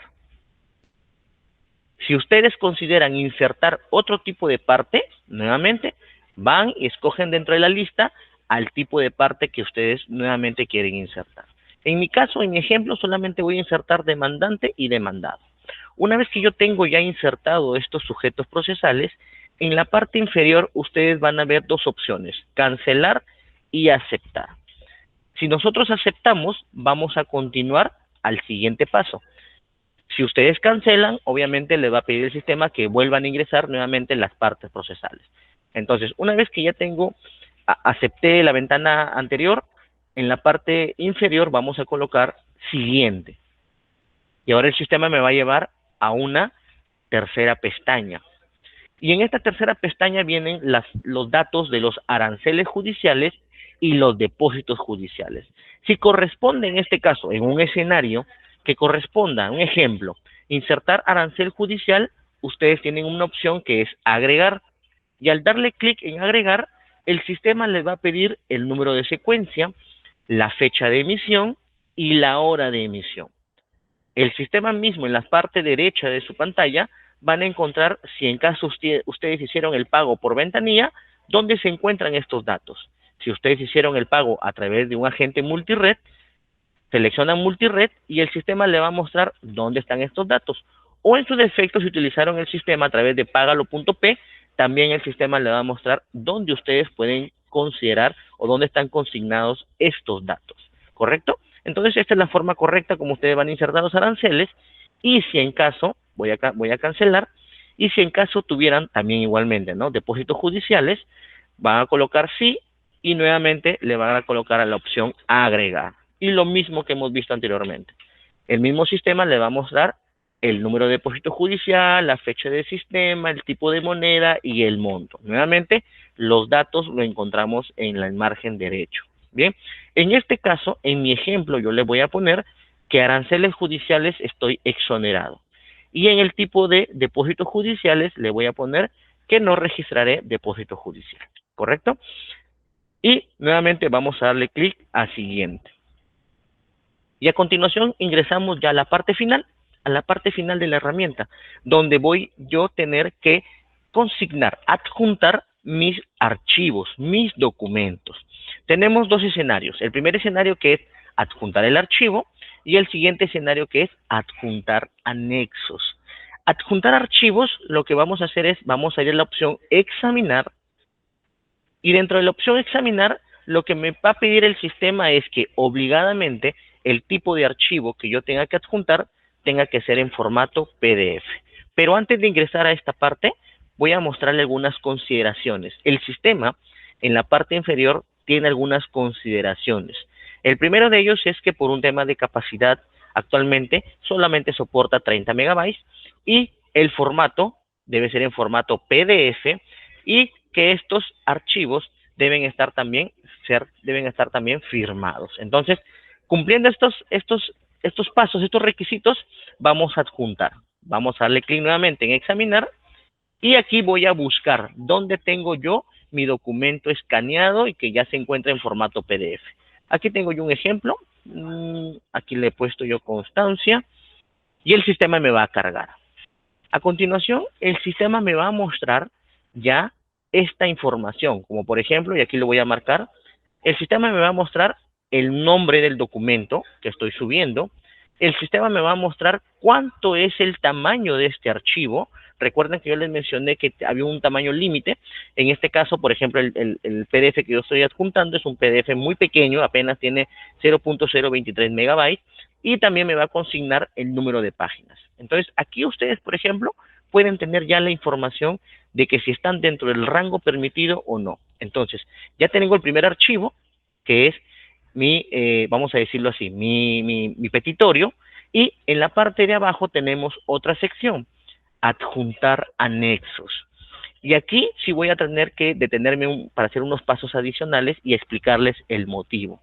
Dentro de adjuntar anexos, aquí ustedes van a tener otro archivo escaneado donde van a tener considerados todos los anexos, vamos a decirlo así, copia de DNI, partida de nacimiento, no sé, diferentes tipos de anexos que ustedes consideren parte del proceso, lo van a tener también digitalizado. Van a ir a la opción examinar, por ejemplo, y en este caso mi documento va a tener una cantidad de páginas mucho mayor. El anterior tenía solamente uno. Este, por ser anexos, de repente va a tener 10, 15, 20 anexos, no lo sé. Pero en mi ejemplo, por ejemplo, de igual forma, el sistema me está mostrando nuevamente los datos, el nombre del archivo, el tamaño del archivo, la cantidad de páginas, y aquí tenemos una sección que es detalle. ¿Para qué sirve esta parte de acá? Recuerden que el proyecto del expediente judicial electrónico actualmente está dentro del alcance de lo que es tenencia en sus 4 variaciones. El expediente judicial electrónico, el jurisdiccional ya no va a manejar papel, vamos a decirlo así. A partir de cuando entra en producción, ya están utilizando el expediente judicial electrónico donde ya no utilizan papel. Entonces, este detalle de anexos les va a ayudar bastante al jurisdiccional para identificar cuáles son los diferentes, vamos a decirlo así, anexos que están conformados en el expediente. Yo aquí tengo un visor, vamos a mostrarle por acá. Yo tengo acá un visor para poderles mostrar el resultado y el por qué deben ustedes indexar. Es importante que ustedes indexen, vuelvo a repetir, porque esto va a considerar lo que es las secciones. Ven, este por ejemplo es un visor. Este es un expediente judicial electrónico que el juzgado mayormente maneja, y cuando el jurisdiccional va a abrir este visor, este documento, este archivo, este expediente electrónico, lo va a ver así, ¿verdad? Y aquí, vamos a decirlo así, el expediente pues tendrá 100, 200, 300 páginas, no lo sé, y ellos van a tener una funcionalidad que es justamente esta indexación. Y yo la voy a marcar, que es la parte que está acá, que justo lo estoy marcando con color azul. Voy a marcarlo con color rojo para que se pueda observar mejor. Acá está. Bien, esta parte donde estoy marcando yo son justamente los marcadores. Estos marcadores es el resultado de esta indexación que ustedes van a hacer ahora. ¿Y qué es lo que le va a ayudar al jurisdiccional? Por ejemplo, si el jurisdiccional quiere ver la resolución, digitará la resolución, voy a mandar acá, digitalizará, por ejemplo, resolución 1, y automáticamente el sistema le muestra en la parte derecha el contenido. Quiero ver el descrito, le dará clic en escrito y el sistema le va a mostrar en la parte derecha el contenido. Quiero ver la resolución de acta de audiencia, le dará clic en acta de audiencia y automáticamente el jurisdiccional va a poder visualizar el contenido. Es como una especie de un librito, vamos a decirlo así, donde el jurisdiccional va a poder interactuar y para él va a ser mucho más práctico el poder encontrar estos actuados que quizás es importante como parte de su calificación o del mismo trámite. Estos vamos a decirle, estas indexaciones, esta descripción es el resultado de lo que ustedes van a insertar en la mesa de partes electrónica y lo que vamos a hacer ahora. Recuerden que nosotros hemos adjuntado, acá está, dentro de anexos, aquí tengo mi archivo, ¿correcto? Aquí está mi archivo. Y mi archivo me dice el sistema que tiene actualmente 5 páginas. ¿A través de qué opción yo voy a realizar esta indexación? A través de la opción que dice agregar. Vamos a darle clic en agregar y el sistema me va a mostrar esta ventana. Y yo le voy a empezar a decir, muy bien, el tipo de documento de mis anexos es, tengo la copia simple y esto se encuentra dentro de la página 1 hasta la página 1. ¿Sí? La descripción, voy a poner acá acta de nacimiento. ¿Ven? Ustedes cuando colocan la descripción, ya el sistema le va a ir mostrando algunas alternativas. De encontrarse la descripción que ustedes están buscando, colocan aceptar, acta de nacimiento. Y seguidamente le dan clic en agregar. Muy bien, ya insertamos mi primer anexo. Muy bien, siguiente, vamos a darle otra vez copia simple y le voy a colocar que esta vez tengo desde la página 2 hasta la página 2. Aquí voy a colocar acá copia de DNI, ¿correcto? El sistema le va a mostrar algunas alternativas y ustedes le dan clic en copia de DNI, agregar. Continuamos. Copia simple desde la página 3 hasta la página 5, por ejemplo. Y acá voy a colocar yo, no sé, a ver, se me ocurre a mí, datos del demandado, por ejemplo. Si el sistema no detecta ningún tipo de descripción, no hay ningún problema. Ustedes igualmente le dan clic en agregar. El sistema lo va a insertar. Y por último, vamos a darle clic y ahora le voy a poner página número 6, ¿correcto? Desde la 6 hasta la 6. Yo voy a colocarle acá otros. Al darle clic en otros y al intentar agregar esta página, el sistema me va a alertar, me va a mandar un aviso y me dice, el número de páginas inicial supera la cantidad de páginas del anexo. ¿Qué quiere decir? La mesa de partes electrónica tiene una validación. Mi documento original de anexos solo tenía 5 páginas. Yo estoy insertando ya hasta la página número 6. Por lo tanto, el sistema me dice, está superando la cantidad inicial, por eso es que no me está permitiendo continuar. Entonces, simplemente, lo que hacemos en este caso es, vamos a simplemente continuar. Entonces, ya tenemos la página 1 hasta la página 2 y de la página 3 hasta la página número 5. Aquí está. Una vez que culminamos, le damos clic en aceptar. Y como ven, ya tenemos aquí la descripción de mis anexos. Vuelvo a repetir, y esta descripción se va a ver reflejado ¿en dónde? En el documento que finalmente va a llegar al juzgado. Algo como que está acá, ¿verdad? Y el jurisdiccional va a poder interactuar con los anexos que ustedes ya mismo están indexando a través de la mesa de partes electrónica. Es por ello que se recalca siempre que ustedes tengan que indexar siempre sus anexos. Bien, una vez que ya tenemos adjuntado mi petitorio y tenemos abajo los anexos, en la parte inferior tienen una opción que se llama presentar demanda. Le damos clic en presentar demanda, aceptamos el mensaje de confirmación y el sistema inmediatamente ya empieza a enviar toda esta data al juzgado de forma aleatoria y en tiempo real. Cabe mencionar que esta información viaja directamente al juzgado. ¿Qué quiere decir? Que no hay un intermediario. No hay una mesa de partes que lo va a recepcionar, no hay un secretario que va a estar ahí como enlace entre este envío y el juzgado, no. Esta información que ustedes están ingresando, inmediatamente, en cuestiones de segundos, ya se encuentra en las bandejas de trabajo del juzgado. Lo puede visualizar en ese momento el juez y lo puede visualizar también en ese momento el especialista legal. Una vez que termine este envío, la mesa de partes electrónicas les va a arrojar un mensaje.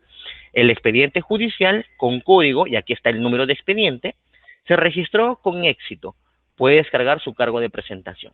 Descargamos y ustedes ya van a poder descargar su cargo y aquí lo vamos a mostrar en pantalla, y aquí ustedes van a poder visualizar, inclusive ya tienen el órgano jurisdiccional, ya saben a qué juzgado ingresó, van a conocer también el especialista, aquí está el especialista, y también van a conocer inclusive este cargo que es con discapacidad. Recuerdan que yo le coloqué al demandado discapacidad, automáticamente el sistema me lo va a mostrar como una referencia para una especie de prioridad dentro del juzgado.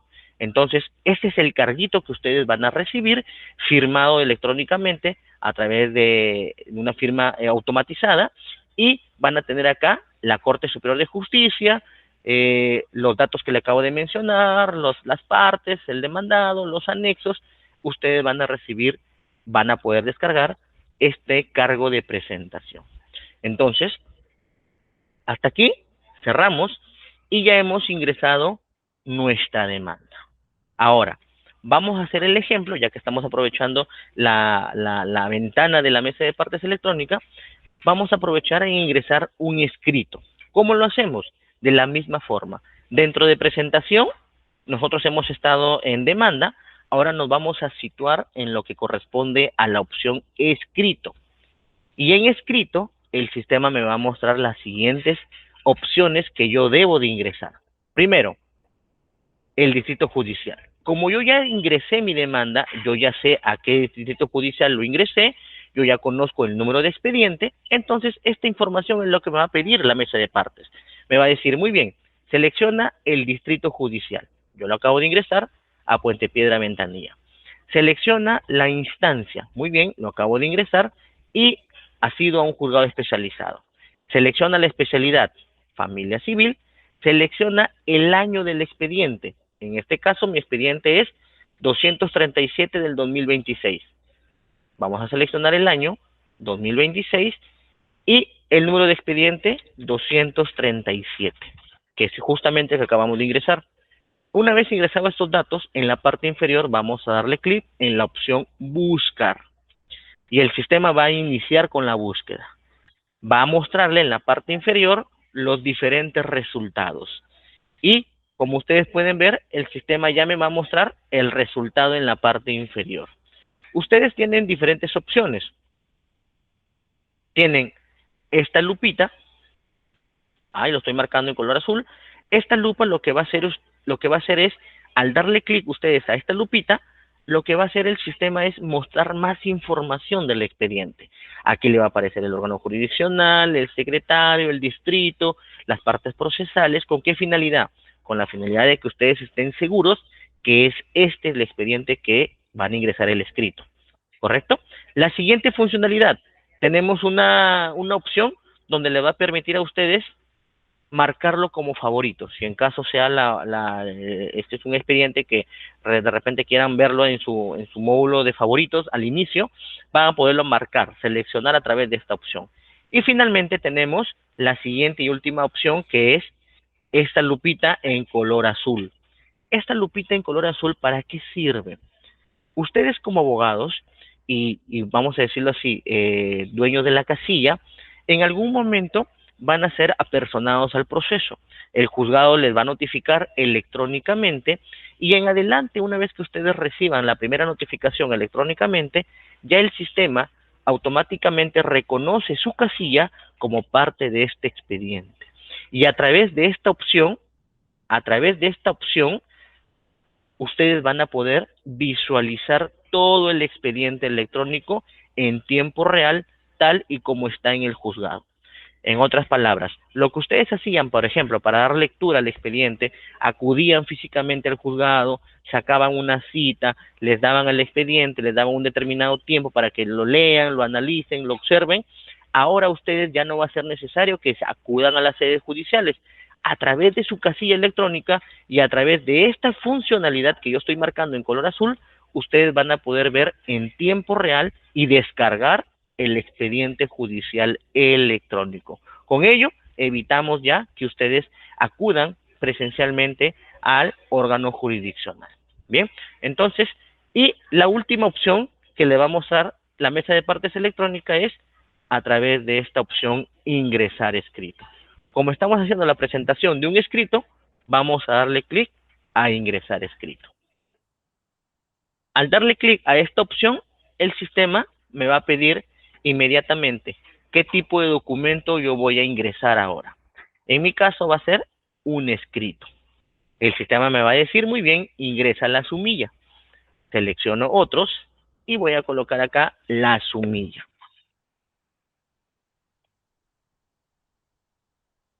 Presentación de escrito. ¿Correcto? En la parte inferior tenemos lo mismo. Aranceles. Le voy a colocar que no. No registraré aranceles. Depósitos judiciales. Le voy a colocar que no registraré depósitos judiciales. Presentante. O, en este caso, vamos a tener dos opciones. Sujeto procesal o terceros. Si lo presenta algún sujeto procesal, voy a marcar al demandante o al demandado. ¿Quién va a hacer esta presentación? O si no es ninguno de ellos y es un tercero, voy a colocar tercero y voy a ingresar los datos de esta persona, ¿correcto? En mi ejemplo yo le voy a colocar sujeto procesal y voy a marcar en este caso al demandante, como por ejemplo, ¿bien? Y nuevamente llegamos a la parte final, que es adjuntar mis documentos. Como en la demanda, tengo la primera sección que es adjuntar documentos, vamos a examinar y vamos a nuevamente, ¿no? Colocar voy a seleccionar mi archivo y de tener anexos, también lo voy a hacer en la sección donde dice anexos. Examino y nuevamente me voy a mis anexos. Por aquí está mi ejemplo. Muy bien. Entonces ya tengo mi documento descrito y ya tengo también mis anexos. Nuevamente voy a la opción agregar y ya expliqué por qué es importante que ustedes hagan este detalle.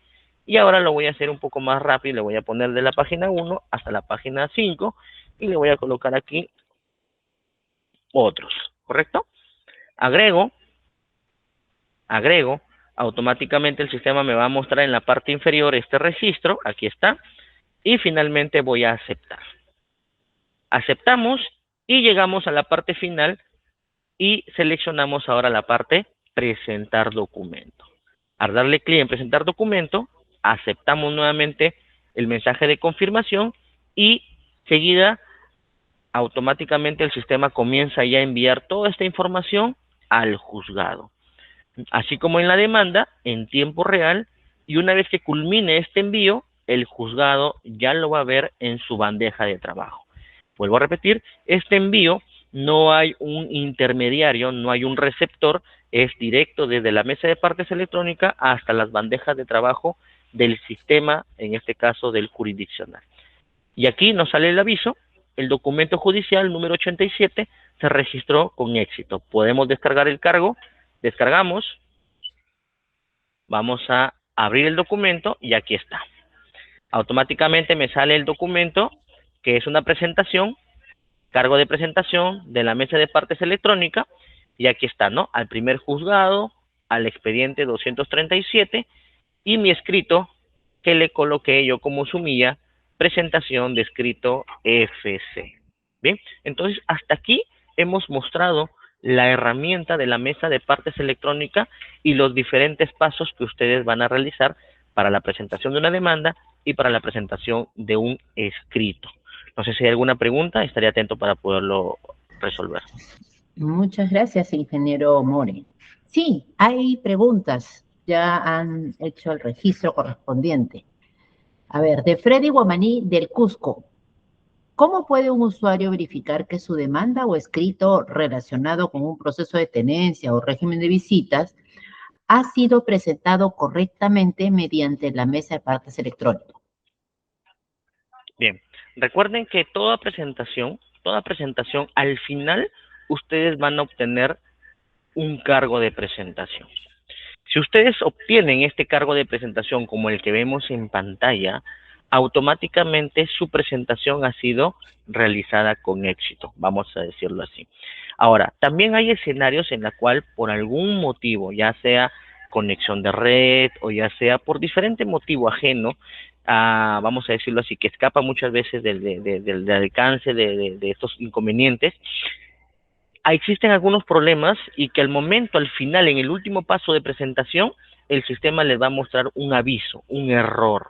En ese caso, el sistema mismo le va, si ustedes desean de repente intentarlo en otro momento, lo pueden hacer, pero en todo caso ustedes pueden tomar captura de esa imagen y colocarse, o en este caso, perdón, llamar a los teléfonos que el mismo mensaje les va a mostrar.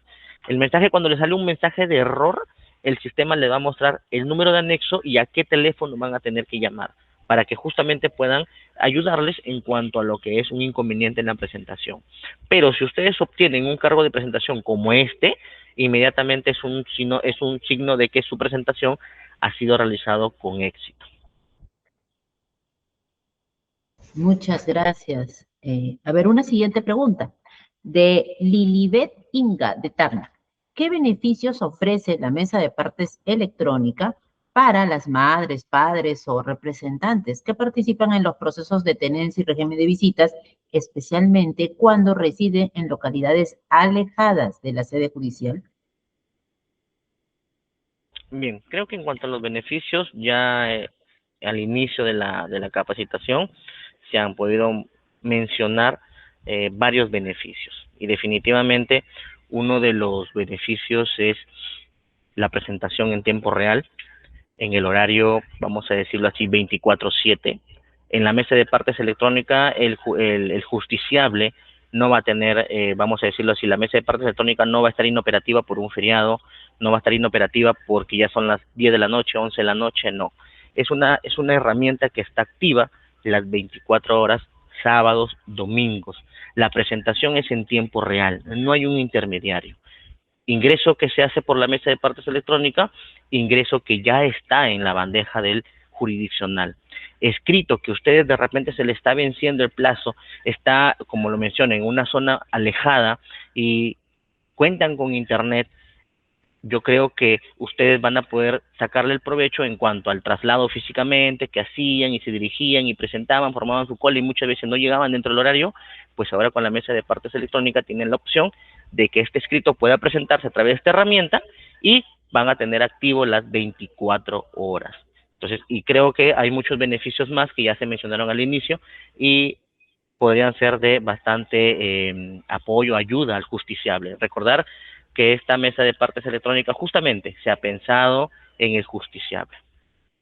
Muchas gracias. Una tercera pregunta, y antes de formularla, quiero hacer recordar a los participantes que la encuesta ya está habilitado el link para que puedan contestarla como parte de los requisitos para que tengan la constancia de participación. Muchas gracias. A ver, ingeniero, una pregunta de Irene Chumpe, de Madre de Dios. Las mesas de partes electrónicas permiten presentar solicitudes urgentes vinculadas al cumplimiento o modificación de medidas relacionadas con la tenencia y el régimen de visitas, y qué consideraciones deben tener en cuenta los usuarios al hacerlo. Entiendo que debería ser como que se refiere a que si hay calificación de urgente o, o trámite normal. Bien, a ver, un poco para responder en cuanto a lo que hemos podido entender la pregunta. La mesa de partes electrónica, si bien es cierto, esta es una presentación que se está dando como parte del proyecto del expediente judicial electrónico, recordarles que la mesa de partes electrónica esta herramienta va a poderles permitir el ingreso de documentación, ya sean expedientes electrónicos o ya sean expedientes, vamos a decirlo así, de años anteriores, 2020, 2021, 2022, de repente documentación escritos que van dentro del proceso a requerir una presentación, lo pueden hacer por la mesa de partes electrónicas. ¿Qué quiere decir? Que en la mesa de partes electrónicas ustedes van a poder presentar escritos para expedientes electrónicos como también para expedientes tradicionales. Ahora, ¿qué requisitos o qué es lo que tendría que tener en cuenta? Lo que hemos mencionado hace un momento. Principalmente, los documentos tienen que estar en formato PDF, es decir, no admite documento Word, no admite documento en formato Excel, no admite documento en formato, no sé, en formatos de imagen, no permite formato PowerPoint, por ejemplo. El formato que actualmente permite para poder subir esta documentación a la mesa de partes electrónica es en formato PDF. esta documentación física que ustedes tengan, lo escanean y como resultado van a obtener un archivo, un documento en formato PDF. Otra regla o otro dato que tienen que tener en cuenta, la documentación que ustedes presenten no tiene que superar el máximo permitido, que actualmente son 30 megabytes. Ahora, para hacer 30 megabytes y ser una demanda, es bastante en cuanto a lo que es tenencia. Vamos a decirlo así, es un expediente que va a soportar varias páginas. Y lo otro es que van a poderlo subir esta documentación, ya sea si cuenta con el reconocimiento OCR o de repente no lo tengan. Anteriormente había esta regla, pero ahora ya, vamos a decirlo así, se ha abierto esta opción para que sus documentos tengan o no tengan el OCR, también puedan incorporarlos, incluirlos. Pero esos son los puntos más importantes. Videos actualmente no acepta, audios tampoco está permitiendo todavía en este momento, en este tiempo, la mesa de partes electrónicos poder subir, solamente archivos en formatos PDF. Muchas gracias. Y una última pregunta. El participante Guido Sarabia de ICA. En caso de que la demanda o el escrito presentado por la mesa de partes electrónica contenga observaciones, ¿cuál es el procedimiento para subsanarlas?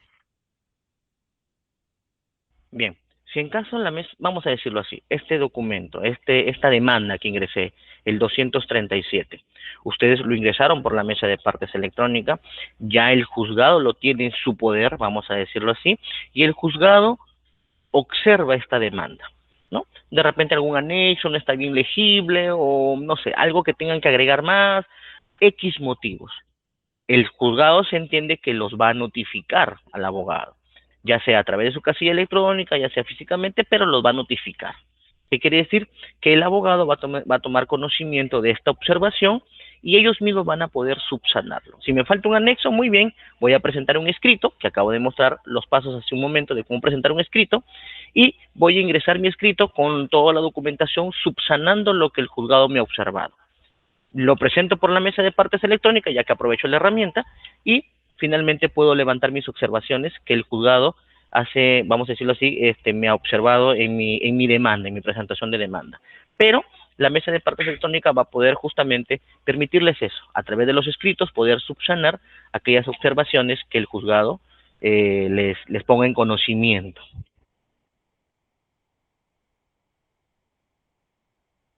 Muchas gracias, doctor. Y bueno, una pregunta muy general. ¿Qué tipo de escritos y documentos pueden presentarse a través de la mesa de partes electrónica en los procesos de tenencia y régimen de visita? Que es de Antonia Quijada de Loreto.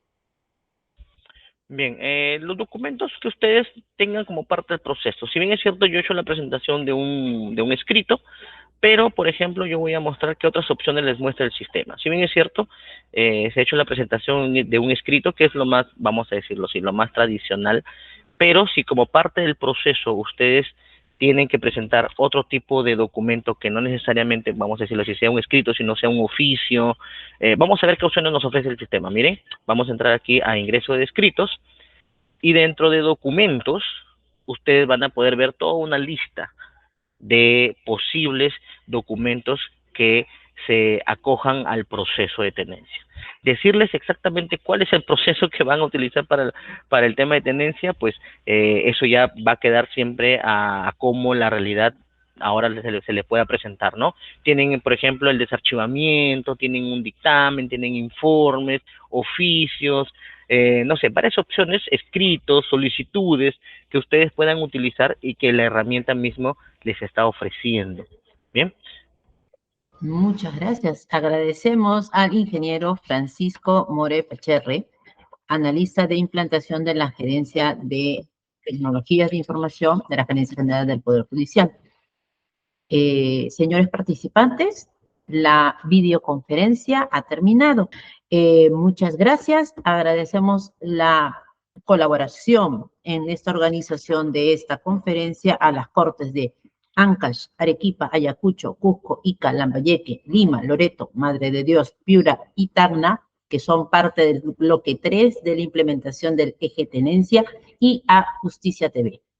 Muchas gracias y hasta una próxima oportunidad.